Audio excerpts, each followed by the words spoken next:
வாங்க. இப்போ எங்கள் வீட்டில் நான் வாழைத்தண்டு துவையல் செஞ்சு காட்டுறேங்க.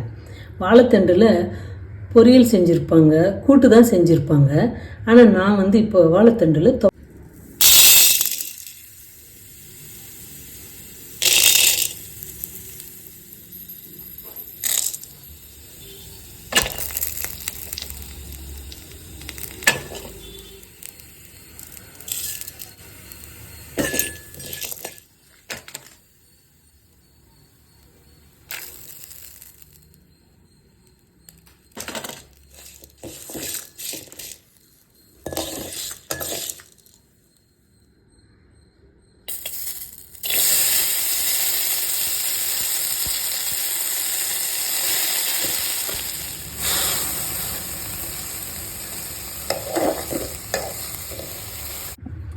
பாருங்கள், எல்லாத்தையும் வறுத்து எடுத்துகிட்டு வந்துட்டேங்க.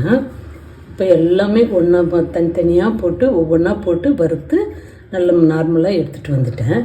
அடுத்து தண்டையும் வெறும் வானொலியிலே போட்டு வறுத்து எடுத்துட்டேங்க.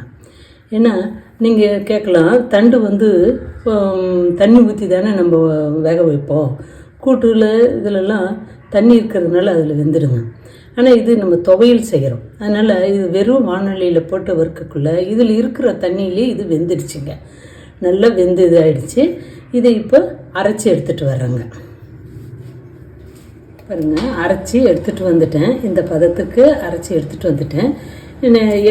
நல்லெண்ணெய் ஊற்றி தாளிப்பு போட்டு தாளித்து வச்சுருக்குறேங்க. இது நம்ம கூழ் கஞ்சிக்கு இதுக்கெல்லாம் தொட்டுக்கலாங்க. இது நல்ல டேஸ்ட்டாக இருக்கும். ரெண்டாவது, கொஞ்சம் தண்ணி விடாமையே நம்ம அரைச்சோம்னா பொடி வருங்க. அந்த பொடியை தோசை மேலே தூவிக்கலாங்க. இல்லை தனியாக தோசைக்கு வச்சு எள்ளெண்ணெய் ஊற்றி தொட்டு சாப்பிட்லாம். கொஞ்சம் தண்ணி விட்டு அரைச்சோம்னா கொஞ்சம் லூஸ் ஆகி வருங்க. அது இட்லி சாப்பிடக்குள்ள இட்லிக்கு தொட்டுக்கிட்டு சாப்பிட்லாங்க, சப்பாத்திக்கு தொட்டுக்கிட்டு சாப்பிட்லாம். இது உடம்புக்கு ரொம்ப நல்லதுங்க. இது தண்டு எல்லாருமே சாப்பிட்லாம். எல்லாருக்குமே இது ரொம்ப பிடிச்ச டிஷ்ஷுங்க. சாப்பிட்டு பாருங்கள். நல்லா நீங்கள் செஞ்சு சாப்பிட்டு பார்த்துட்டு கமெண்ட்ஸ் அனுப்புங்க. இந்த வீடியோ பிடிச்சிருந்தா லைக் பண்ணுங்கள், சப்ஸ்கிரைப் பண்ணுங்கள், உங்கள் ஃப்ரெண்ட்ஸுங்களுக்கெல்லாம் ஷேர் பண்ணுங்கள். வணக்கம், நன்றி.